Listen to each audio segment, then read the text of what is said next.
Ipagpapalit ko ang korona ng ginang ng tahanan para sa uniporme ng isang katulong upang mahuli ang nabubulok na baho ng iyong kataksilan.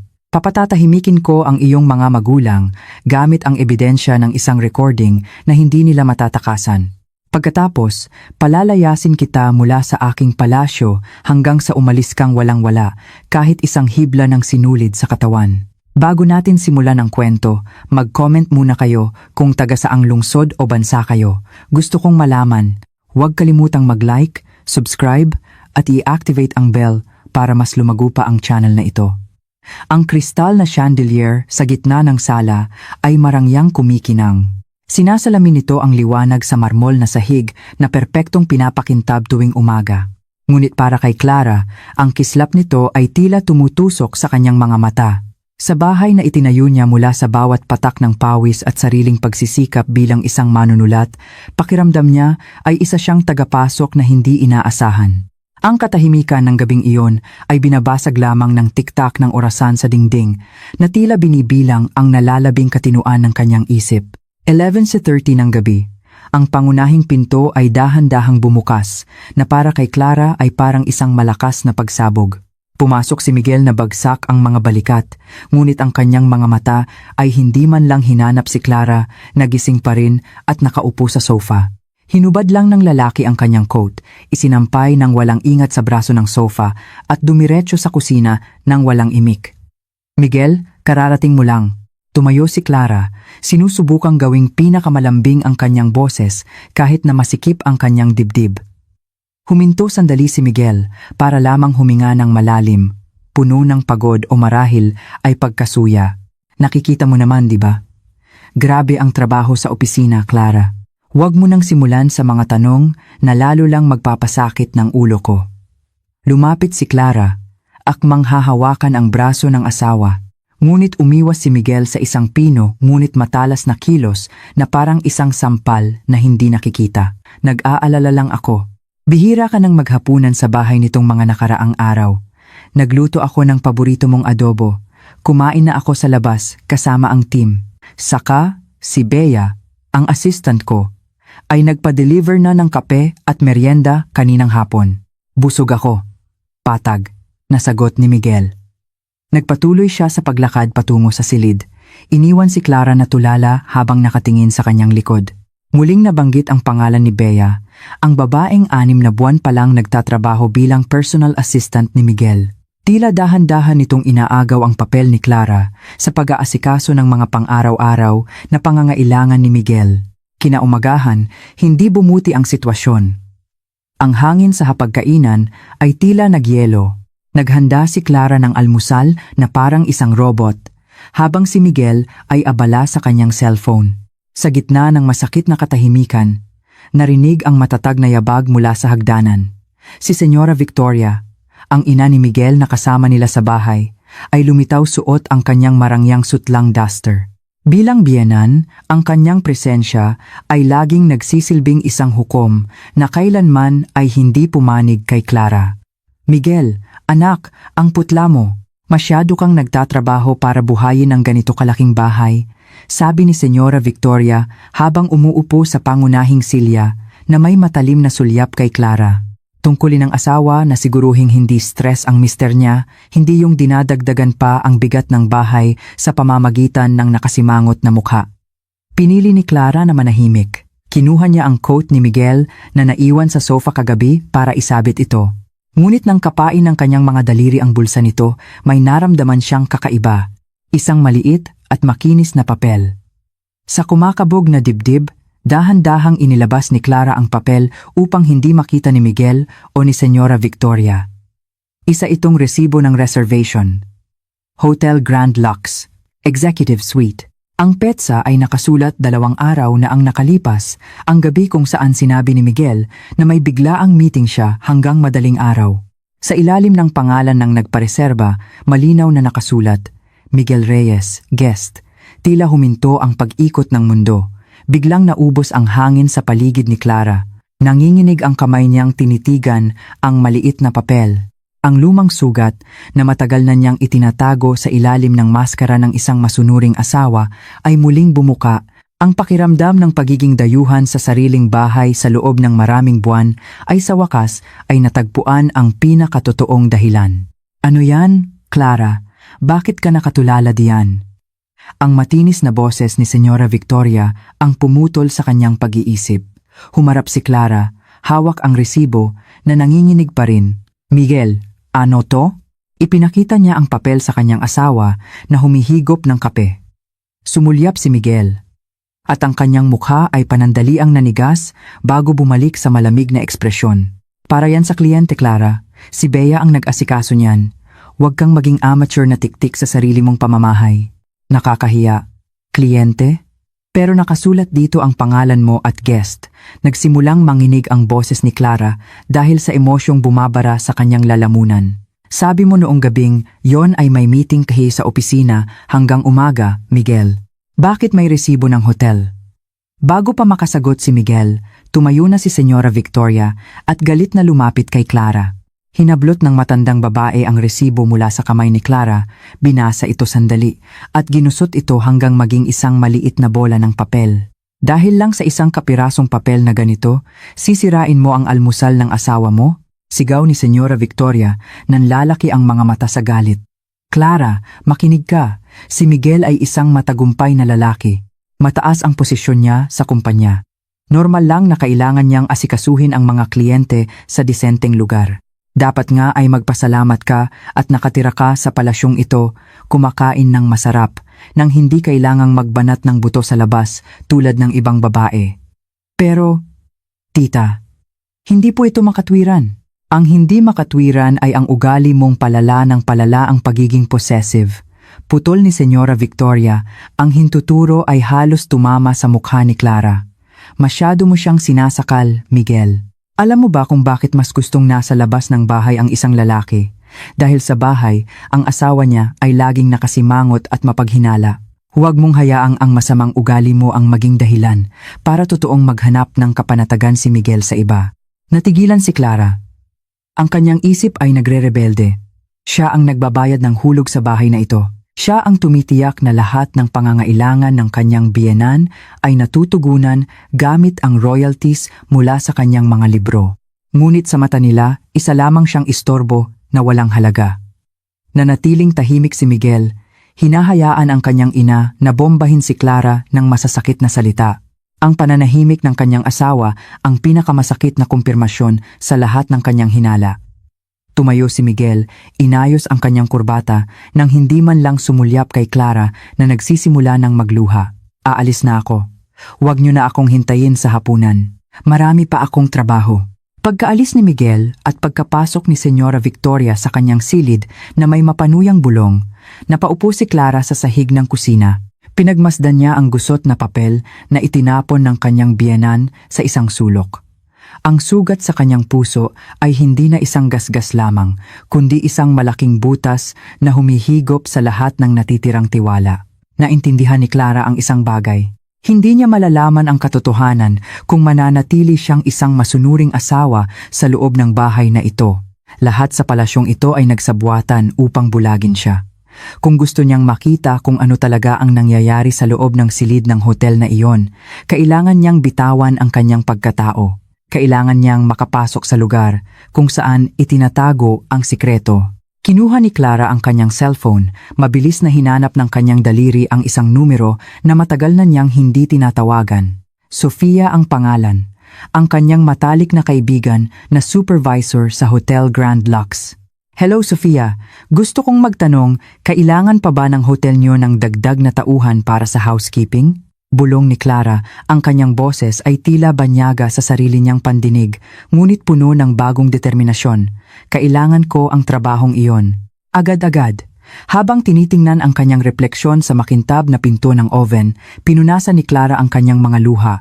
Hindi na niya nakikita ang isang mahinang asawa.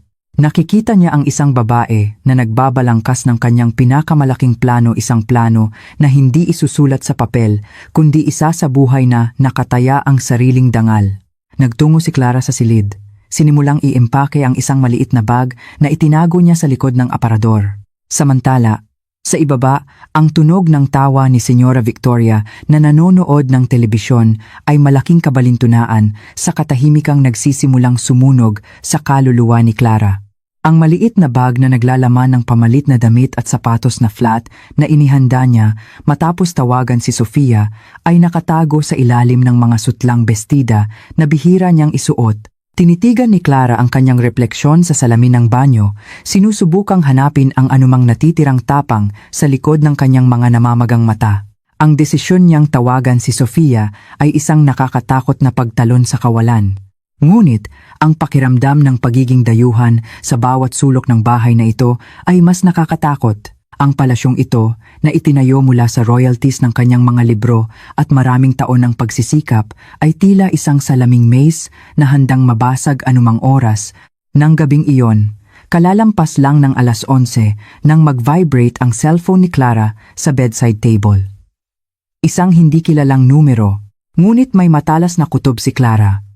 Islide niya ang screen gamit ang malamig na hinlalaki. "Hello Ginang Clara, pasensya na po sa abala. Ako po si Bea, personal assistant ni Sir Miguel. Ang boses sa kabilang linya ay napakagalang, ngunit may tunong tagumpay sa bawat salita." Huminga ng malalim si Clara. Ito si Bea. Ang babaeng ang pangalan ay nagsimulang bumagabag sa kanya. "Oo Bea, anong kailangan mo? Bakit sa personal phone ko ka tumawag at hindi direkta kay Miguel?" Sinikap ni Clara na panatilihing patag ang kanyang boses kahit kumakabog ang kanyang dibdib. Hindi po kasi pwedeng maistorbo si Sir Miguel, ma'am. Nasa opisina pa po kami, tinatapos ang audit report para bukas. Nakatulog po si Sir Miguel sa sofa sa sobrang pagod. Gusto ko lang po sanang itanong kung mayroon po siyang food allergy para sa almusal bukas? Kasi po, pinag-o-order ako ni Sir ng espesyal na menu para maaga pa lang ay makapagtrabaho na ulit siya. Simple lang ang mga salita, ngunit ang epekto nito ay parang malamig na tubig. Malinaw na sinasabi ni Bea kay Clara ang tatlong bagay. Silang dalawa lang, si Miguel ay natutulog malapit sa kanya.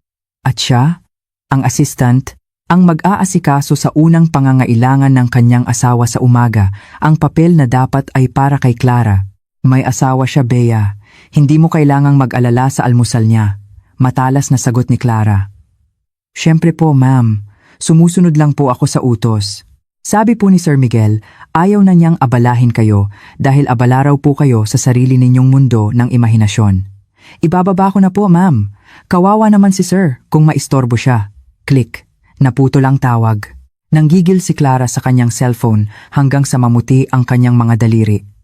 Mundo ng imahinasyon. Iyon ang paraan ni Miguel para maliitin ang kanyang propesyon bilang manunulat. Ang propesyon na sa katunayan ay siyang sumusuporta sa marangyang pamumuhay ng pamilyang ito. Halos hating gabi na nang marinig ang sasakyan ni Miguel. Hindi naghintay si Clara sa silid. Tumayo siya sa itaas ng hagdan, pinagmamasdan ang kanyang asawa na pumasok. Ang amoy ng pabango nito na may halong instant na kape at isang kakaibang, marahil ay sobrang tamis na pabango ng babae ay umabot sa kanya. "Gising ka pa?" Tanong ni Miguel nang hindi lumilingon, dumiretso sa hapagkainan para uminom ng tubig. "Tumawag sa akin si Bea kanina," simula ni Clara. Ang kanyang boses ay umalingaw-ngaw sa tahimik na sala. Huminto sandali si Miguel, ngunit agad na bumalik sa dati. Oo, baka may urgent na nakalimutan siyang sabihin sa akin." Sabi niya, "Natutulog ka sa opisina, Miguel, pero heto ka ngay ka." At nagtanong siya tungkol sa almusal mo na parang wala ako sa bahay na ito. Ano bang ibig sabihin ng lahat ng ito? Inilapag ni Miguel ang baso ng malakas. Humarap siya, ang namumulang mga mata ay tumitig kay Clara na may halong galit. Ang ibig sabihin niyan, mayroon akong competent na assistant. Alam niyang stress ako. Alam niyang nagpapakamatay ako sa trabaho para siguraduhing tumatakbo ang negosyo ng pamilya. Samantalang ikaw, nakaupo ka lang dito, minamanmanan ang bawat galaw ko na parang pulis. Asawa mo ako, Miguel. Karapatan kong magtanong. Isang asawang walang utang na loob, putol ni Miguel, gamit ang gaslighting na madalas na niyang ginagamit.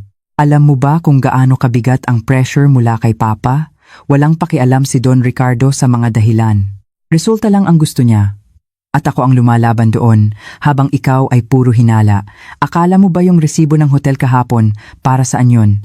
Doon ako natulog dahil sobrang pagod ko para mag-drive pa uwi pagkatapos ng meeting hanggang 3:00 ng umaga.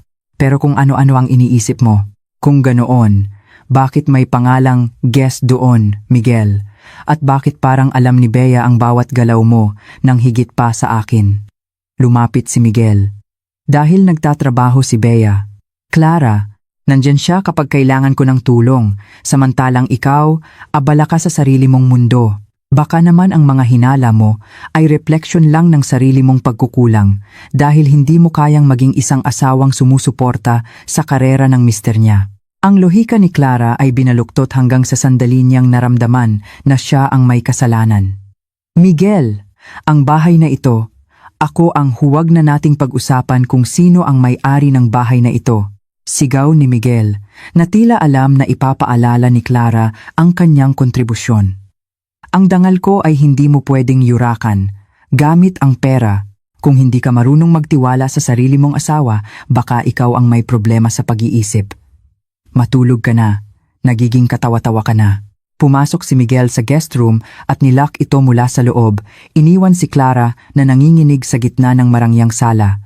Sa itaas, sa balkonahe, nakita ni Clara ang anino ni Senyora Victoria. Nakatayo ito roon, pinapanood ang lahat na may mapanuyang ngiti bago pumasok muli sa kanyang silid. Pakiramdam ni Clara ay lubos siyang nag-iisa. Sa sarili niyang bahay, siya ang kalaban. Nang madaling araw na iyon, pumasok si Clara sa kanyang study. Hindi niya binuksan ang laptop para magsulat. Sa halip, kinuha niya ang isang brown envelope na naglalaman ng kanyang mga backup ID at ilang pirasong pera. Ang sakit na idinulot ni Miguel ay hindi na sugat, kundi gatong. Kung gagamitin ni Miguel si Bea para paalisin siya, papasukin ni Clara ang teritoryo kung saan pakiramdam ni Bea ay pinakamakapangyarihan siya. Kinuha ni Clara ang gunting. Gupitin niya ang kanyang mahabang buhok na laging pinupuri ni Miguel, ginawa itong hanggang balikat at tinalian sa simpleng paraan. Isinuot niya ang isang luma at kupas na jacket. Lumabas siya sa likurang pinto, iniiwasan ang mga CCTV. Naglakad siya patungo sa gate kung saan naghihintay na ang isang taxi. Ibinigay niya ang address ng Hotel Grand Lux. Sa loob ng taxi, nagpadala siya ng mensahe kay Sofia. Papunta na ako. Tinatanggap ko ang offer mo para sa madaling araw na shift sa housekeeping. Huwag mo akong tatawaging Clara kapag suot ko na ang uniforme. Alam niyang mapanganib ito. Kung mahuli siya, magkakaroon si Miguel ng sapat na dahilan para sabihing baliw siya. Ngunit mas gugustuhin pa niyang ituring na baliw kaysa mamatay ng dahan-dahan sa kasinungalingan. Habang nakatingin sa mga ilaw sa daan, itinapon ni Clara ang awa sa sarili. Nagsisimula pa lang ang laro, at ngayon, hindi lang siya isang manunulat ng script, siya ang bida na handang wasakin ang sarili niyang entablado. Ang lamig ng aircon sa taxi na naghahatid kay Clara patungo sa Hotel Grand Lux ay tumatagos hanggang sa kanyang mga buto, ngunit hindi ito maihahambing sa lamig na gumagapang sa kanyang dibdib. Ang bagong gupit na buhok ay magaan sa kanyang leeg, ngunit ang bigat sa kanyang isipan ay lalong tumitindi. Ang desisyon niyang ito ay magbabago sa kanyang buhay magpakailanman. Hindi na siya si Ginang Clara na kagalang-galang, kundi isang babaeng hinahabol ang anino ng sarili niyang asawa sa madidilim na pasilyo ng kasinungalingan. Huminto ang taxi malayo sa pangunahing lobby. Mula sa bintana, nakita ni Clara ang itim na SUV ni Miguel na nakaparada sa harap. Di nagtagal, lumabas si Miguel, kasunod si Bea na nakasuot ng isang office dress na bumagay sa kanya. Hindi sila mukhang isang boss at assistant na naghahabol ng deadline. Ang tawa ni Bea at ang paghawak ni Miguel sa kanyang likod habang pumapasok sa lobby ay nagsasabi ng lahat. Bumaba si Clara sa taxi, ibinaba ang hood ng kanyang jacket. Pumasok siya sa lobby, ngunit nang akma siyang sasakay sa elevator na sinakyan ni Miguel at Bea, isang security guard ang humarang sa kanya. Paumanhin ma'am, maaari ko po bang makita ang inyong access card o susi ng kwarto? Tanong ng guard, ang mga matay sinusuri ang kupas na jacket ni Clara. Gusto ko lang pong puntahan ang kasama ko sa itaas, sagot ni Clara, halos mautal. Paumanhin po, ang executive floors ay para lamang sa mga naka-check-in na bisita. Kung wala po kayong opisyal na appointment, maaari po kayong maghintay sa lobby. Itinuro ng guard ang mga upuan. Umatras si Clara. Ang kahihiyan ay sumusunog sa kanyang mga pisngi. Hindi dahil pinalayas siya, kundi dahil napagtanto niya kung gaano siya kawalang kapangyarihan. Bilang asawa, wala siyang susi para makapasok sa mundo ng kanyang asawa. Kailangan niya ng access. Nagtungo siya sa side entrance ng hotel kung saan may pasukan para sa mga staff. Muli niyang tinawagan si Sofia. Makalipas ang 10 minuto, lumabas si Sofia, suot ang kanyang uniforme. Clara, nababaliw ka na ba? Tingnan mo ang buhok mo at itong suot mo. Bulong ni Sofia. Kailangan ko ng tulong mo, Sofia. Hindi ako makakapasok bilang asawa ni Miguel. Ang tanging paraan para makita kung ano ang ginagawa nila sa loob ng kwartong iyon ay ang maging bahagi ng hotel na ito. Napabuntong hininga si Sofia. Isa kang sikat na manunulat, Clara. Ang royalties mo ay kayang bumili ng kalahati ng hotel na ito. At ngayon, hinihiling mo sa akin na i-hire ka bilang room attendant para maglinis ng banyo at magpalit ng mga maruruming kumot? Kinaya kong tiisin ang kataksilan ng asawa ko ng maraming buwan, Sofia. Ang paglilinis ng banyo ay walang-wala kumpara sa paglilinis ng dumi na iniwan nila sa puso ko. Kailangan ko ng access sa executive floor. Kailangan ko ng uniforme. Kailangan ko ng bagong pagkakakilanlan na magpapawalang bisa sa akin. Pumayag si Sofia. Makinig ka, seryosong sabi ni Sofia. May isang bakanting posisyon sa madaling araw na shift. Pwede kong ipasok ang pangalan mo bilang daily hire, pero hindi ito pag-arte. Mapapagod ka. At kung makita ka ni Miguel, hindi kita mapoprotektahan. Hindi niya ako makikita. Pangako ni Clara. Sa mata niya, isa lang akong boring na asawa na umiiyak sa kama. Hinding-hindi niya iisipin na ang babaeng naglilinis ng kwarto niya ay ang sarili niyang asawa. Binigyan ni Sofia si Clara ng isang temporary ID. Ang pangalan mo ay Honey. Simula ngayon, huwag kang lilingon kapag may tumawag na Clara. Tinanggap ito ni Clara. Ang takot niya ay naging isang malamig at kalkuladong plano. Sumunod siya kay Sofia patungo sa locker room ng mga empleyado. Inabutan siya ni Sofia ng isang kulay abong uniforme. Nang isuot ito ni Clara, naramdaman niyang unti-unting nawawala ang kanyang dating dangal, napapalitan ng bakal na determinasyon. Ito ang schedule mo, sabi ni Sofia. Inaabot ang isang listahan ng mga kwartong lilinisin simula 5:00 ng umaga. At ito ang temporary master key para sa ika-4 at ika-5 palapag. Tinitigan ni Clara ang master key. Ang maliit na piraso ng metal na ito ay mas mahalaga kaysa sa anumang alahas na ibinigay ni Miguel. Ito ang susi sa katotohanan. Hindi umuwi si Clara ng gabing iyon. Naghintay siya sa staff lounge nang tumunog ang orasan ng 5 beses. Tumayo siya. Itinulak niya ang mabigat na cleaning trolley. Para sa kanya, iyon ang tambol ng digmaan. Sumakay siya sa service elevator, pinindot, ang ika-5 palapag ang lugar kung saan alam niyang naghihintay sina Miguel at Bea.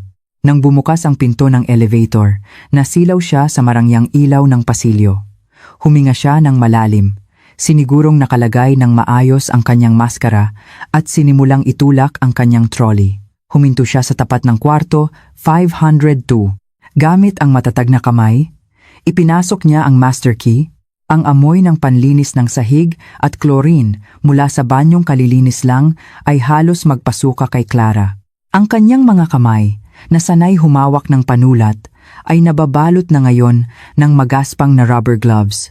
Sa salamin ng banyo ng kwarto, 4 na lumwanyo, nakita niya ang refleksyon ng isang estrangherang babae maikli at magulo ang buhok, maputlang mukha na natatakpan ng maskara at suot ang maluwag na kulay abong uniforme. Naging isang room attendant ay hindi lang tungkol sa pisikal na pagod, kundi sa sistematikong pagwasak ng dangal. Kalilinis lang niya ng isang kwartong pinagpartihan ng mga teenager. Huwag kang magtagal sa isang kwarto, Honey. May target tayong 20 kwarto bago matapos ang shift. Narinig niyang sabi ni Sofia mula sa pasilyo. Lumabas si Clara, pinunasan ang pawis. Lumapit si Sofia, bumulong. Namumutla ka, kung hindi mo kaya umuwi ka na. Kaya ko, Sofia, sagot ni Clara. Ang pagod na ito ay mas mabuti kaysa umupo sa bahay at isipin kung ano ang ginagawa ni Miguel.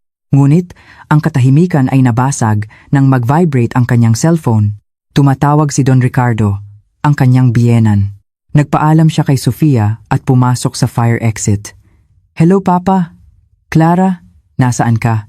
"Tumawag ako sa bahay. Sabi ng assistant mo, umalis ka raw madaling araw. Mayroon po akong research para sa bago kong isusulat pa." "Bakit po?" Nagsinungaling si Clara. "Nasa opisina ako ni Miguel ngayon. Kailangan ng negosyo ng mabilis na pondo. Gusto kong isanlamo ang titulo ng bahay ninyo." Gumuho ang mundo ni Clara. Ang bahay na iyon ay binili niya gamit ang pera mula sa kanyang unang nobela. Iyon ang patunay na kaya niyang tumayo sa sarili niyang mga paa. "Papa, pero ang bahay na yon nakapangalan po sa akin." "Huwag kang maging makasarili, Clara. Para rin ito sa kinabukasan ni Miguel. Tungkulin mong suportahan ang asawa mo. Mamayang hapon, magpapadala ako ng courier para kunin ang titulo. Siguraduhin mong nasa bahay ka." "Pero, Pa, si Miguel ang ulo ng pamilya. Ang desisyon niya ay desisyon ko rin. Huwag mo akong ipahiya sa pagiging makwenta mo." Ibinaba ni Don Ricardo ang telepono. Sumandal si Clara sa malamig na pader. Sa wakas ay tumulo ang mga luhang kanina pa niya pinipigilan. Sa hotel na ito, isa siyang hamak na tagalinis. Sa sarili niyang pamilya, isa siyang alkansya na walang karapatang magsalita. Natatandaan niya ang ngiti ni Bea. Ideya rin kaya ito ni Bea? Pagkatapos agawin ang kanyang asawa, gusto rin ba nilang agawin ang kanyang bahay? Lumabas si Clara mula sa fire exit. Hinanap niya si Sofia. "Kailangan kong umalis saglit. May emergency sa bahay. Anong nangyari?" Nag-aalalang tanong ni Sofia. "Hindi, pero tumawag ang tatay niya. Gusto nilang kunin ang titulo ng bahay ko. Kailangan kong iligtas yun bago dumating ang courier nila. Pero hindi ako pwedeng umuwi ng ganito ang itsura ko. Kung aalis ka ngayon, Clara, tatanggalin ka sa listahan. Mawawala sa iyo ang access sa master key na ito." Nag-alinlangan si Clara. Kung aalis siya, mawawala ang pagkakataon niyang mahuli si Miguel. Kung mananatili siya, ang kanyang huling tanggulan, ang kanyang bahay, ay mapupunta sa mga taong nagtataksil sa kanya. "Tatapusin ko ang kota ko sa loob ng 2 oras, Sofia. Pagkatapos, uuwi ako at babalik bago magsimula ang night shift." Bumalik si Clara sa pasilyo, naglinis na may di pangkaraniwang bilis. Ang bawat mantsa na inaalis niya ay iniisip niyang mukha ni na Miguel at Bea. Tanghali, natapos niya ang kanyang trabaho. Nagmamadali siyang nagpalit ng damit at sumakay ng tricycle pauwi. Pagdating sa bahay, nakita niyang nakaparada na ang sasakyan ni Senyora Victoria, naghihintay para sa titulo. Pumasok si Clara sa gilid na pinto.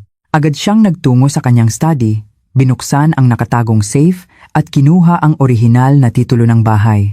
Sa sala, narinig niya si Senyora Victoria na masayang kausap si Miguel sa telepono. "Oo, Miguel anak. Nandito na si Mama. Kapag nakuha na ang titulo, aayusin agad ni Papa. Huwag kang mag-alala. Hindi tatanggi ang asawa mo sa utos ni Papa." Kumuha si Clara ng isang folder na kamukha ng sa titulo at nilagyan ito ng mga blankong papel. Inilagay niya ang totoong titulo sa kanyang bag. Lumabas siya para harapin si Senyora Victoria, nagpanggap na talunan. "Oh, nakauwi ka na pala, Clara?" sabi ni Senyora Victoria. Tinitingnan siya mula ulo hanggang paa. "Nasaan na ang titulo?" Inabot ni Clara ang peking folder. "Heto po, tita. Sana makatulong ito sa negosyo ni Miguel." Tinanggap ito ni Senyora Victoria na may ngiting tagumpay. "Ayan, dapat ganyan. Ang asawa, dapat masunurin." Pagkaalis ni Senyora Victoria at ng courier, bumalik si Clara sa kanyang silid. Hindi na siya umiyak. Kinuha niya ang kanyang bag na naglalaman ng totoong titulo at nagtungo sa isang law firm. Kailangan niyang tiyakin na ligtas ang kanyang ari-arian bago siya bumalik sa hotel para tapusin ang kanyang misyon. Mabigat ang mga paa ni Clara nang bumalik siya sa staff corridor ng Hotel Grand Lux. Ang orihinal na titulo ng bahay ay nasa safe na ng kanyang abogado, si Attorney David, habang sina Don Ricardo at Senyora Victoria ay marahil nagdiriwang sa tagumpay nila sa isang tumpok ng blankong papel. "Honey, saan ka galing?" Sinalubong siya ni Sofia na may tensyon sa mukha. "Muntik na kitang i-report na absent. May natapong kemikal sa lobby at kailangan natin ng tulong." Sumunod si Clara patungo sa lobby. Ang amoy ng hotel ay dati nakakakalma, ngunit ngayon ay parang nakakasakal. Habang nakaluhod siya at nagpupunas ng sahig, isang pamilyar na amoy ng pabango ang kanyang nalanghap. Ang pabango ni Bea. "Hoy, attendant! Ang tagal nyo namang maglinis." Matinis na sabi ni Bea. "Muntik na akong madulas. Kung masira ang sapatos ko, kaya nyo bang bayaran?" Ibinaba ni Clara ang kanyang ulo. Mula sa gilid ng kanyang mata, nakita niya ang isang pares ng pulang stiletto. "Pasensya na po, ma'am. Tinatapos na po namin," sagot ni Sofia. Ang babagal ng mga empleyado ngayon. Kaya pala laging nagrereklamo si Sir Miguel na bumababa na ang serbisyo ng hotel na ito. Kinuyom ni Clara ang kanyang kamao. Laging nagrereklamo si Sir Miguel. Ibig sabihin, madalas na silang magkasama dito. Gusto niyang tumayo at sampalin ang mayabang na mukha ni Bea. Ngunit alam niyang hindi pa ito ang tamang oras. Biglang may dumating na pamilyar na yabag. "Bea, sige na. Bakit mo pa pinapalaki ang maliit na bagay?" Boses ni Miguel yon, mas malambing kaysa sa lagi niyang ginagamit kay Clara. "Mas importante ang agenda natin, di ba, mahal?" Nakita ni Clara na hinawakan ni Miguel ang kamay ni Bea. Hindi lang basta hawak, kundi isang mahigpit na pagkakahawak, ang kanilang mga daliri ay magkakaugnay. Hindi iyon profesional na kilos, kundi isang pag-amin sa isang malalim na relasyon. Gumuho ang mundo ni Clara. Ang kanyang asawa, na kaninang umaga lang ay sinabihan siyang makwenta, ay ngayon ay nagpapakita ng paglalambing sa ibang babae sa publiko. "Halika na, handa na ang kwarto natin sa taas," yaya ni Miguel. Nakita ni Clara na naglakad sila palayo, hindi binitawan ang pagkakahawak sa kamay. Si Bea pa ay sumandal sa balikat ni Miguel bago sumara ang elevator. Napatulala si Clara. Lumapit si Sofia. "Clara, ayos ka lang?" Hindi sumagot si Clara. Ang kanyang mga mata ay hindi nabasa ng luha. May apoy na nag-aalab doon, malamig at nakamamatay. "Sofia," kalmadong sabi ni Clara, "sino ang naghahatid ng room service sa ikalimang palapag mamayang hapon?" "Ang F.B. Pero bakit?" "Ako ang maghahatid," sabi ni Clara. "Alamin mo ang numero ng kwarto nila. Kailangan kong makapasok sa pasilyo na iyon mamaya." "Masyadong delikado, Clara." Hindi niya makikita ang mukha ko bilang si Clara. Putol ni Clara, tinitingnan ang ID niyang Honey. Makikita niya ako bilang isang hamak na katulong. At iyon mismo ang aking kalakasan. Nagpasya na si Clara, hindi na siya maghihintay. Ilalagay niya ang kanyang sarili sa harap mismo ng pintuan ng kwartong iyon, dala ang isang bagay na hinding-hindi inaasahan ni Miguel. Isang maliit na komprontasyon na susubok kung hanggang saan kayang magsinungaling ng kanyang asawa sa harap mismo ng kanyang mukha. Ang pagkakahawak kamay ni na Miguel at Bea ay paulit-ulit na naglalaro sa isipan ni Clara habang papasok siya sa kanyang sariling bahay. Ang palasyong itinayo niya ay tila isang malamig na kulungan. Kailangan niyang magpalit ng damit bago may makapansin na ang ginang ng tahanan ay naging isang katulong sa hotel ng sarili niyang asawa.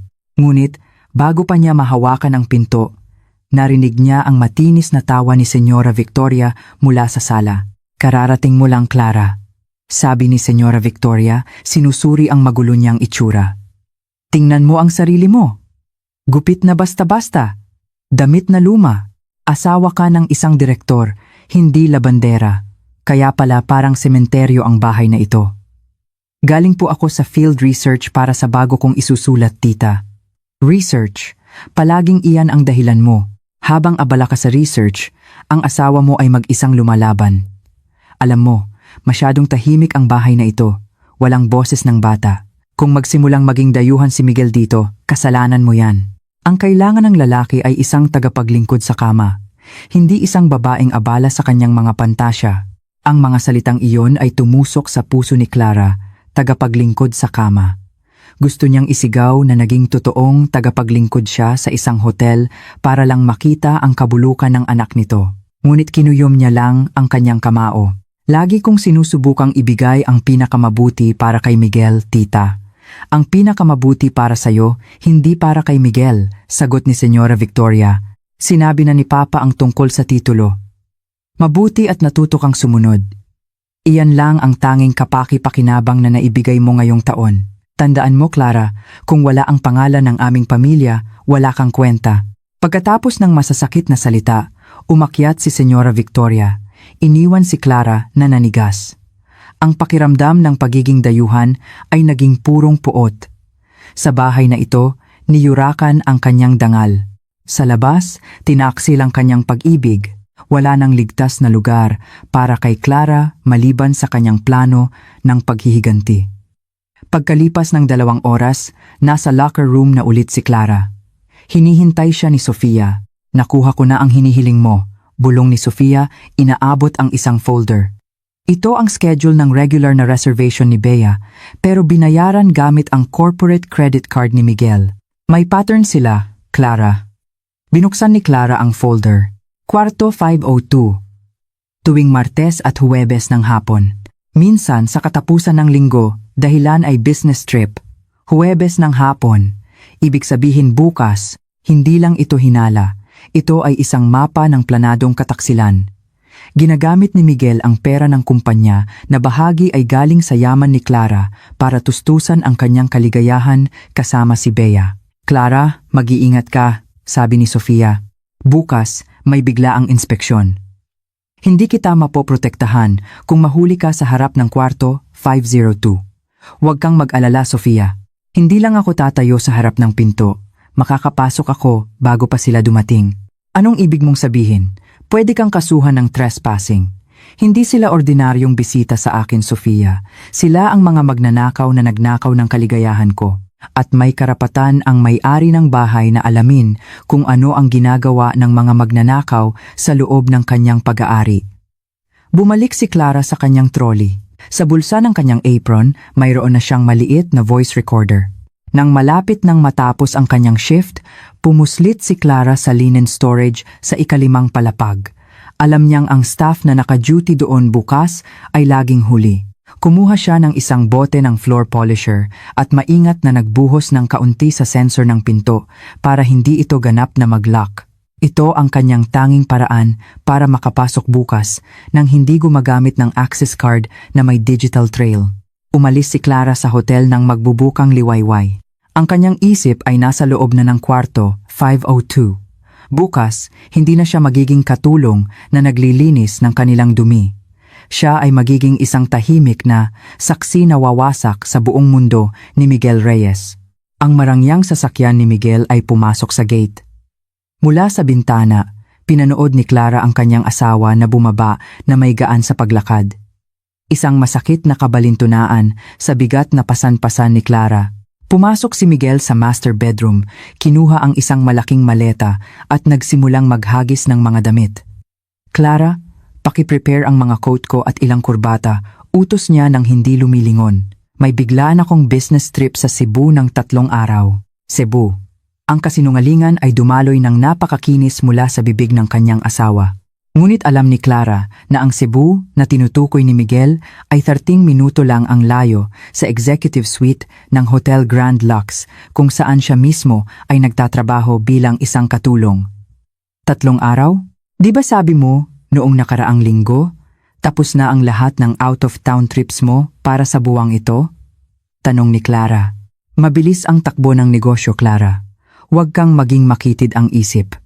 Umaalis ako para kumita ng pera, para makaupo ka pa rin diyan at magsulat ng mga kwento mo. Pumasok si Senyora Victoria. Oh, aalis na naman ang anak ni Mama. Magaling, Miguel. Sabi ni Papa mo, itong kontrata sa Cebu ang mag-aangat sa'yo sa pagiging CEO. Dapat kang mag-focus. Tumingin siya kay Clara. Narinig mo yon, Clara? Nagpapakahirap ang asawa mo.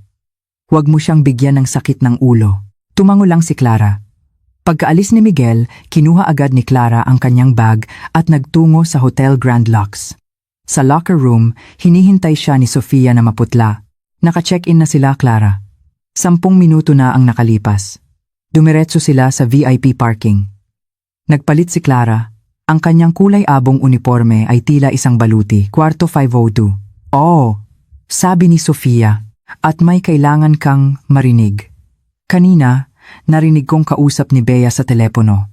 Sabi niya, napilit na niya si Miguel. Pagkatapos daw ng peking business trip na ito, ibibigay na ni Miguel ang divorce papers sa boring niyang asawa. Gusto niyang maging opisyal na sila bago matapos ang buwan. Naramdaman ni Clara na gumuho ang kanyang mundo. Alam niyang nagtataksil si Miguel. Ngunit ang marinig ang plano ng kanyang pagpapalayas mula sa bibig ng kabit ay ibang klase ng sakit. Ako ang maghahatid ng wine, malamig na sabi ni Clara. Itinulak niya ang trolley. Pagdating sa harap ng kwarto 502, kumatok siya. Room service. Si Bea ang nagbukas, nakasuot lang ng bathrobe ng hotel. Ilagay mo na lang diyan sa mesa, utos niya. Tinuturo ang mesa malapit sa bintana. Pumasok si Clara. Sa isang sulok, nakaupo si Miguel, nakasuot lang ng pantalon. Abala siya sa kanyang laptop, pero paminsan-minsan ay sinusulyapan si Bea na may tingin na matagal na niyang hindi ipinakita kay Clara. Babe, huwag mong kalimutan ang pangako mo. Ha? Sabi ni Bea. Pagod na akong maging assistant lang sa harap ng mga magulang mo. Gusto ko nang maging ginang Miguel Reyes. Sabi mo, pabigat lang si Clara, di ba? Tumingin si Miguel at ngumiti. Konting tiis lang, mahal. Nasa kay Papa na ang titulo ng bahay. Kapag nailipat na ang pangalan, wala nang laban si Clara. Aalis siya ng kusa nang hindi ako magbabayad kahit isang sentimo. Halos mabitawan ni Clara ang tray. Ilipat ang pangalan. Ibig sabihin, plano nilang pekein ang kanyang pirma o gamitin ang kapangyarihan ni Don Ricardo para legal na agawin ang kanyang ari-arian. Nang paalis na siya, napansin ni Clara ang briefcase ni Miguel na bukas sa isang silya. Sa loob, may isang asul na folder na pamilyar sa kanya mula sa notaryo ng kanilang pamilya. Huminto si Clara, nakatalikod kina Miguel at Bea. Mabilis niyang kinuha ang mini voice recorder mula sa kanyang bulsa at ipinuslit ito sa pinakaloob ng briefcase. Lumabas siya ng kwarto. Sa pasilyo, sumandal siya sa kanyang trolley, nanginginig. Kakatapos niya lang magtanim ng isang time bomb sa lungga ng kanyang mga kaaway. Hindi siya bumaba sa staff room. Nagtungo siya sa banyo ng mga empleyado, nilock ang sarili, at nagpadala ng mensahe sa kanyang abogado. Attorney David, pakicheck muli ang status ng titulo ko sa Registry of Deeds. May binabalak silang iligal. Magbibigay ako ng dagdag na ebidensya bukas. Alam niyang aalis sina Miguel at Bea para maghapunan sa restaurant ng hotel. Iyon ang kanyang pagkakataon. Nagpasya si Clara na hindi umuwi. Magtatago siya sa linen storage sa ikalimang palapag, maghihintay na tumahimik ang pasilyo para makabalik sa kwarto 502 at kunin ang recorder o marahil ay isang bagay na mas mahalaga pa. Ang dilim sa loob ng linen storage sa ikalimang palapag ay nakakasakal. Nakarinig si Clara ng tawa ni Bea at boses ni Miguel sa pasilyo. Babe, huwag kang magtatagal sa pagkain ha? Pupunta muna ako sa butik sa baba, sabi ni Bea. Anything for my future bride, sagot ni Miguel. Nang tumahimik na, lumabas si Clara. Gamit ang master key, pumasok siya sa kwarto 502.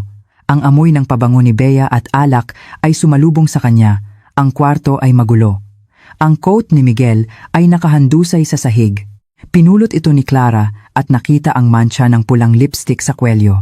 Pinilit niyang manatiling kalmado. Habang nag-aayos siya, napansin niya ang isang maliit na itim na kahon ng alahas sa bedside table. Sa loob, isang kumikinang na diamond necklace. Sa tabi nito, isang card na may sulat kamay ni Miguel. Para kay Bea, ang may-ari ng aking kinabukasan. Salamat sa paghihintay. Mahal kita. May-ari ng aking kinabukasan. Ano ang silbi ng 10 taon na ginugol niya para kay Miguel? Humihingi sa kanya si Miguel na magtipid at isuko ang titulo ng bahay para sa negosyo, pero bumibili pala ito ng diamante para sa iba. Kinunan niya ng litrato ang card at ang kwintas. Nagtungo siya sa briefcase ni Miguel. Kinuha niya ang voice recorder at pinakinggan sandali. Malinaw ang kanilang usapan tungkol sa plano nilang pagpapalayas sa kanya. Ngunit may isa pang sorpresa. Binuksan niya ang asul na folder. Naroon ang papeles para sa paglipat ng pagmamay-ari ng kanyang bahay. Sa huling pahina, may pirma sa pangalan ni Clara. Natigilan siya, pineke ni Miguel ang kanyang pirma.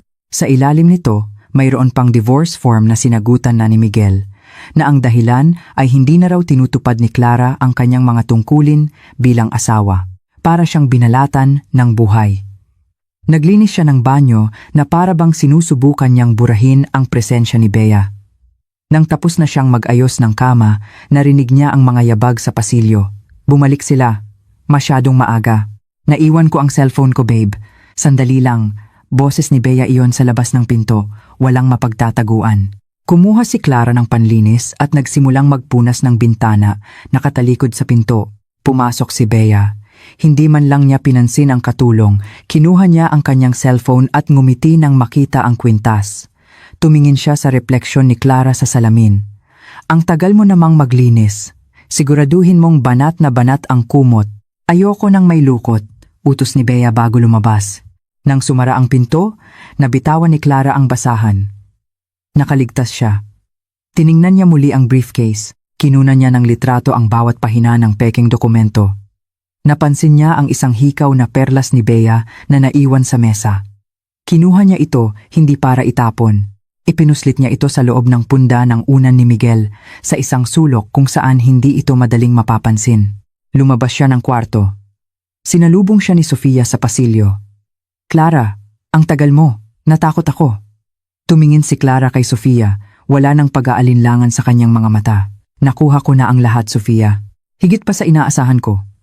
Bukas, kailangan kong makipagkita kay Attorney David. May mga dokumento kaming kailangang ipawalang bisa bago pa manotaryo. Naglakad si Clara palayo.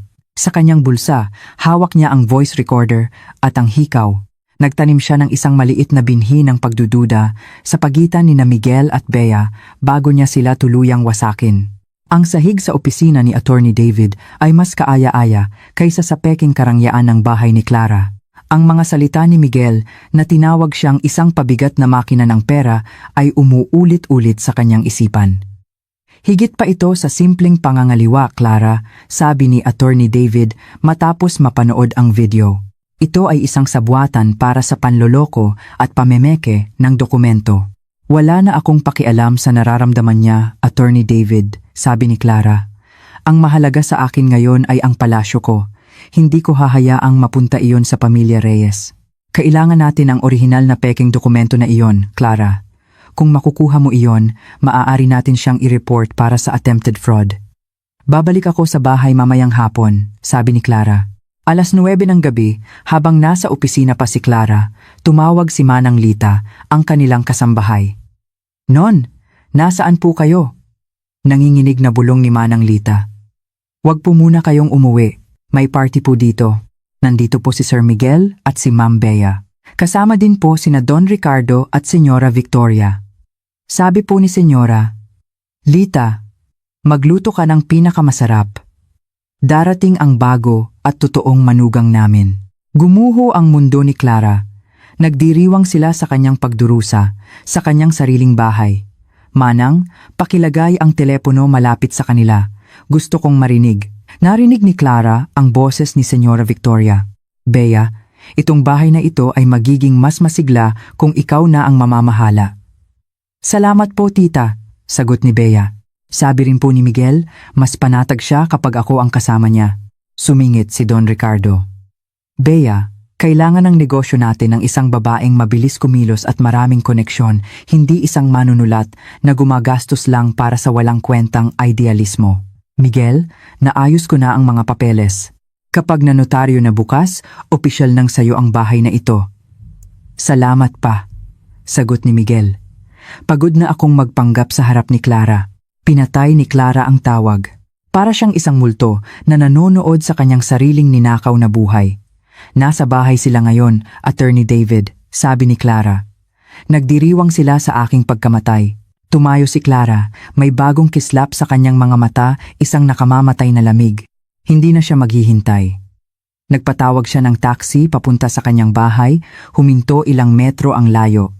Mula sa malayo, nakita niya ang anino nila sa bintana. Nakita niya si Bea na sinusubuan si Miguel. Pumuslit siya sa bakuran sa gilid. Hindi siya pumasok para mag-eskandalo. Nagtungo siya sa bodega at kinuha ang duplicate na susi sa private safe ni Don Ricardo. Pagkatapos, mula sa mga halamanan, kinuha niya ang kanyang cellphone at nirecord ang kanilang pagdiriwang, ang perpektong ebidensya ng kanilang pagsasabwatan. Bago umalis, pumunta siya sa main water pipe ng bahay at sinagad ang pressure. Isang maliit na gawa na alam niyang magdudulot ng leak sa mga lumang tubo sa itaas kinabukasan. Umalis si Clara na may kalmadong hakbang. Kung gusto nilang gawin siyang multo, magiging multo siyang hahabol sa kanila hanggang sa lumuhod sila sa kanyang paanan. Ang lamig ng gabi sa Hotel Grand Lux ay parang yelo na nagpapatigas sa puso ni Clara. 5:00 ng hapon, nasa harap na siya ng kwarto 502. Sa kanyang bulsa, mayroon siyang isang maliit na spy camera na nakakubli bilang smoke detector. "Clara, sigurado ka ba dito?" bulong ni Sofia. "Kung mahuli tayo, pareho tayong makukulong." Nagdiriwang sila ng kanilang anniversary ngayong gabi, Sofia. Habang ako ay mental na pinalalaya sa sarili kong bahay, hindi ko kailangan ng permiso para makita ang totoong mukha ng asawa ko. Pumasok si Clara at mabilis na ikinabit ang kamera sa kisame. Sa isang anggulo, nakitang-kita ang kama at sofa. Lumabas siya kasabay ng pagdating ni na Miguel at Bea mula sa elevator. Naglalambingan sila, hindi man lang siya pinansin. Bumalik si Clara sa staff lounge, binuksan ang app sa kanyang cellphone at pinanood ang live feed. "Happy anniversary, mahal," narinig niyang sabi ni Miguel. "Salamat, babe. Pero bakit hindi pa natin ibigay ang divorce papers kay Clara? Nasa kay Papa na ang titulo, di ba?" tanong ni Bea. Tumawa si Miguel. "Huwag kang magmadali. Kailangan ko munang palabasin na si Clara ay isang asawang depressed at incompetent. Simulat sa pool, investment lang siya para sa akin. Magaling siyang kumita pero boring siya sa kama, parang robot. Ang tanging dahilan kung bakit ako nagtiis ay dahil sa yaman niya. Masyadong maganda ang palasyong iyon para sa isang babaeng walang lasa. Isa lang siyang makina ng pera para sa pamilya Reyes." Sa likod ng screen, napahawak si Clara sa kanyang bibig. Ang kanyang mga luha ay hindi dahil sa lungkot, kundi sa matinding pandidiri. Bawat salita ni Miguel ay lason na pumatay sa 10 taon ng kanilang pagsasama. Pinatay niya ang video. Ang kanyang isip ay naging napakalinaw. Nakikipaglaban siya sa isang halimaw na nakasuot ng mukha ng kanyang asawa. "Clara, ayos ka lang?" tanong ni Sofia. "Oo, Sofia. Ngayon lang naging ganito kalinaw ang lahat sa akin," sabi ni Clara. "Alam mo ba kung saan itinatago ang backup ng CCTV footage ng ika-5 palapag para sa araw na ito? Nasa server room pero limitado ang access." "Bakit?" "Kailangan ko ang recording na iyon, Sofia." Bilang backup, tumayo si Clara. "Babalik ako sa taas. May isang bagay na naiwan sa kwartong iyon at kailangan kong siguraduhin na nandoon pa rin ito sa tamang lugar paggising nila bukas." Pumunta siya sa elevator, hawak ang master key, handang bumalik sa pinakapanganib na lugar para sa kanya sa mga oras na iyon. Ang umagang iyon sa opisina ni Attorney David ay kulay abo. Ang mga salita ni Miguel ay mas masakit pa kaysa sa anumang pisikal na sampal. "Ito ay criminal conspiracy, Clara," sabi ni Attorney David. "Kailangan natin ang orihinal na peking dokumento. Kung makukuha mo iyon, may laban tayo." Nagpasya si Clara. "Babalik ako sa bahay." Mamayang hapon ay uuwi si Miguel mula sa peking business trip niya. Pagdating sa bahay, naramdaman ni Clara ang naiwang hangin ng tagumpay. May mga shopping bag sa sala. Sinabi ni Manang Lita na pauwi na si Miguel. Pumasok si Clara sa kanyang study, nagsuot ng maskara ng isang depressed na asawa. Dumating si Miguel, mayabang ang tindig. "Oh, nandito ka pala," sabi niya. Inilapag ang kanyang briefcase sa mesa ni Clara. "May mga papeles akong kailangang tingnan mo mamaya." Pumasok si Miguel sa banyo. Ito na ang pagkakataon ni Clara. Mabilis niyang binuksan ang briefcase. Kinuha niya ang asul na folder na may peking pirma niya. Kinuha niya ang mga orihinal na dokumento at pinalitan ito ng mga blankong papel na nakahanda na sa kanyang drawer. Nang isasara na niya ang briefcase, bumukas ang pinto ng banyo. "Anong ginagawa mo malapit sa briefcase ko?" tanong ni Miguel. "Kukuha lang ako ng ballpen. Naubusan ako ng tinta." Kinuha ni Miguel ang kanyang briefcase. "Huwag mong pakialaman ang mga gamit ko." Umalis si Miguel, dala ang briefcase na ngayon ay naglalaman na lang ng basura, ngunit alam ni Clara, kakatapos niya lang nakawin ang pinakamapanganib na bala ng kanyang asawa. Nagpadala siya ng mensahe kay Attorney David. "Nasa akin na ang bala, ihanda mo na ang kaso." Ang peking dokumento ay nasa safe na ni Attorney David. Ngayong gabi ang 35 anibersaryo ng kasal ni na Don Ricardo at Senyora Victoria, isang marangyang pagdiriwang. Hindi pumunta si Clara. Mula sa kanyang silid, tinitingnan niya ang mga larawan sa group chat ng pamilya. Nandoon si Miguel, katabi si Bea, na ipinakilala bilang isang mahusay na assistant. Nag-type si Clara ng isang mensahe. Happy 35th anniversary, Papa at Mama. Pasensya na at hindi ako makakapunta. Naghahanda ako ng isang espesyal at tapat na regalo para sa inyo. Sana ay ma-enjoy ninyo kasama ang buong pamilya. Idinikit niya ang link ng 3-minutong video na in-edit niya ang video mula sa kwarto 502, kumpleto sa audio ng pang-iinsulto ni Miguel at ang kanilang plano. Pagkatapos, pinindot niya ang send. Inilapag niya ang kanyang cellphone, nakataob. Pagkatapos ng 10 minuto, nagsimulang mag-ingay ito. Mga tawag mula kay Miguel, kay Senyora Victoria. Mga mensahe ng galit at pagtataka. Alam na niya, nasisira na ang imahe ng kagalang-galang na pamilya Reyes. Biglang may mensahe mula kay Attorney David. Kumakalat na ang video. Umalis si Miguel sa party. Hindi ka ligtas sa bahay. Pumunta ka na sa ligtas na lugar. Napagtanto ni Clara, ang isang sugatang Miguel ay mapanganib. Kinuha niya ang kanyang bag, ngunit bago umalis, naalala niya ang susi sa safe ni Don Ricardo.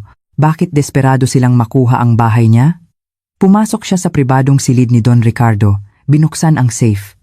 Sa loob, wala gaanong pera. Ang laman ay mga notice mula sa bangko at mga dokumento ng lumolobong utang. Ang kumpanya nila ay malapit ng bumagsak. Ginagamit nila ang yaman niya para pagtakpan ang kanilang kabiguan. Biglang may malakas na preno ng sasakyan sa labas. Si Miguel. Clara, lumabas ka, sigaw niya. Mabilis na isinara ni Clara ang safe, ngunit kinuha niya ang mga dokumento ng utang. Walang oras. Tumakbo siya sa bintana sa likod, tumalon sa mga nakatambak na linen, at tumakbo palabas sa likod na gate. Sumakay siya ng taxi. Saan po tayo, ma'am? Sa Central Police Station po, kalmadong sabi ni Clara. At pakibilisan po. Mula sa taxi, nakita ni Clara ang mga nagkakagulong kamag-anak sa labas ng bahay ni na Don Ricardo. Bumaba siya, dala ang isang itim na folder. Ang lahat ay natahimik. Sa sala, si Senyora Victoria ay nagkukunwaring nahimatay. Si Don Ricardo ay tulala. Si Miguel ay galit na galit, habang si Bea ay nagtatago sa isang sulok. Clara! Sigaw ni Miguel. Masaya ka na? Sinira mo ang lahat. Ang video na iyon, Miguel, ay ang katotohanang isinulat mo sa kwarto 502, kalmadong sagot ni Clara. Tumingin siya kay Don Ricardo. Sige, idemanda ninyo ako, Papa. Pero bago iyan, baka gusto ninyong ipaliwanag sa buong pamilya kung bakit ninyo pineke ang pirma ko para isalba ang palubog ninyong kumpanya. Inilapag ni Clara ang mga dokumento sa mesa, ang pekeng titulo at ang mga patunay ng utang. Natahimik ang lahat. Miguel, heto ang divorce papers, sabi ni Clara. At ang bahay na iyon, legal na sa akin. Ang ginawa ninyo ay isang krimen. Clara, nagkamali ako, pagmamakaawa ni Miguel. Pag-usapan natin ito. Ang pagkakamali ay isang beses lang, Miguel. Ang ginawa mo ay ang tunay mong pagkatao. Tumingin siya kay Bea. Gusto mong maging ginang Reyes? Sige, sayo na siya. Pero tandaan mo, isang lalaking walang-wala na ang makukuha mo. Humagulgol si Senyora Victoria. Ngunit si Don Ricardo ay yumuko na lang. Nabisto na ang kanyang sekreto. Ngayong gabi, babalik ako sa aking bahay, sabi ni Clara. Bukas ng umaga, Miguel, gusto kong wala na ang lahat ng gamit mo. At ng mga magulang mo, doon. Hindi ko hahayaang manatili ang mga parasito sa aking palasyo. Umalis si Clara, hindi lumilingon. Sa tahimik na palasyo, naghihintay si Clara. Dumating si Miguel, wasak ang itsura, galit. Masaya ka na? Sinisante si Bea. Sira na ang pangalan ko. Pangalan mo na ginamit para bumili ng diamante habang pinipilit akong isuko ang bahay ko? Sabi ni Clara. Naghahanap lang ako ng kalinga na hindi mo maibigay. Sigaw ni Miguel. Isa kang robot, malamig, boring. Inihagis ni Clara ang mga litrato sa mesa. Mga litratong kuha sa kwarto, 502. Ito ba ang kalinga? Tanong niya. Nandoon siya sa litrato, nakasuot ng uniforme ng katulong. Ako yan, Miguel. Ang asawa mong tinawag mong makina ng pera. Nandyan ako. Nililinis ang dumi ninyo. Napaatras si Miguel, hindi makapaniwala. Naging katulong ka, ginawa ko iyon para makita kung gaano kakabulok at mas malala ka pa sa inaakala ko. Turo ni Clara sa pinto kung saan nakatayo ang dalawang security guard. Umalis ka sa bahay ko, Miguel. Huwag kang mag-iwan kahit isang hibla ng sinulid. Hindi mo pwedeng gawin to. Asawa mo ako. Nawala ang karapatan mo nang sinubukan mo akong pagnakawan. Umakyat si Clara sa hagdan, hindi na lumingon. Sa kanyang silid, nilock niya ang pinto. Binura niya ang pangalan ni Miguel sa kanyang contacts. Binuksan niya ang isang bagong file sa kanyang laptop, hindi para sa isang drama, kundi para sa isang listahan ng mga ari-ariang kailangan niyang ibenta. Alam niyang ito ay simula pa lang. Tatawagan niya ang media bukas. Kailangan niya ng proteksyon ng publiko. Kinaumagahan, nakatayo si Clara sa balkonahe, tinitingnan ang mga maleta sa ibaba. Nanalo siya sa kaso. 10:00, dumating ang isang taxi. Bumaba sina Miguel, Don Ricardo, at Senyora Victoria, mukhang talunan. Clara, pakiusap, pagmamakaawa ni Miguel mula sa labas ng gate. Wala na kaming matitirhan. Iniwan na ako ni Bea. Ikaw lang ang tapat sa akin. Mama, pakiusap, sabi ni Senyora Victoria. Hayaan mo kaming tumira kahit sa likod bahay lang. Sabi ninyo, tita, parang sementeryo ang bahay na ito dahil sa akin. Ngayon, sarado na ang sementeryo. Wala na kayong lugar dito. Umuulan na. Lumuhod si Miguel, umiiyak. Kahit yung SUV lang, Clara. Kailangan ko para makahanap ng trabaho. Ang sasakyang iyan ay binili sa pangalan ko, gamit ang royalty mula sa nobela kong Pag-ibig sa likod ng kasinungalingan. Sa akin iyan. Tumingin si Don Ricardo kay Clara. Gusto mo ba talaga kaming wasakin? Hindi ko kayo sinisira, Papa. Kayo ang sumira sa sarili ninyo. Tinigilan ko lang ang pagiging haligi ng inyong gumuho ng pundasyon. Ipinautos ni Clara na ilabas ang mga maleta. Miguel, huling tawag niya. Natutunan ko sa hotel, ang pinakamahirap linisin ay hindi ang mancha sa sahig, kundi ang mancha sa puso. At masyado nang madumi ang puso mo para manatili sa aking palasyo. Paalam. Isinara ni Clara ang pinto. Sa loob, huminga siya ng malalim. Nagtungo siya sa kanyang study. May bago siyang kontrata para sa nobelang The Maid in Suite 502. Ngunit may isa pa siyang napagtanto. Sa kanyang pagiging katulong, nakadiskubre siya ng mga kahina-hinalang transaksyon sa hotel na sangkot ang ilang opisyal na kliyente rin ni Don Ricardo. Nasa isang maliit na flash drive ang ebidensya. Hawak niya ang susi sa isang mas malaki at mas mapanganib na digmaan. Hindi na ito tungkol sa paghihiganti. Ito ay tungkol sa paglilinis ng mas malaking dumi. Nagsisimula pa lang ang bagong kabanata ng kanyang buhay. Ngumiti si Clara. Hindi na siya basta manunulat ng drama. Siya na ang kumokontrol sa sarili niyang drama. Sa paglalakbay ni Clara, natutunan natin na gaano man karangya ang isang palasyo, magiging kulungan ito kung itinayo sa kasinungalingan. Ang tunay na aral ay huwag hayaang tukuyin ng iba ang iyong halaga. Kapag sinubukan kang patahimikin ng mundo, maging manunulat ka ng sarili mong tadhana kahit na kailanganin mong bumaba sa maruming sahig para sa katotohanan. Ang tunay na lakas ay nasa tapang na isara ang pinto sa mga hindi karapat-dapat sa iyong puso at humakbang pasulong ng may dangal. Salamat sa pagsama hanggang sa huli. Ipagpapalit ko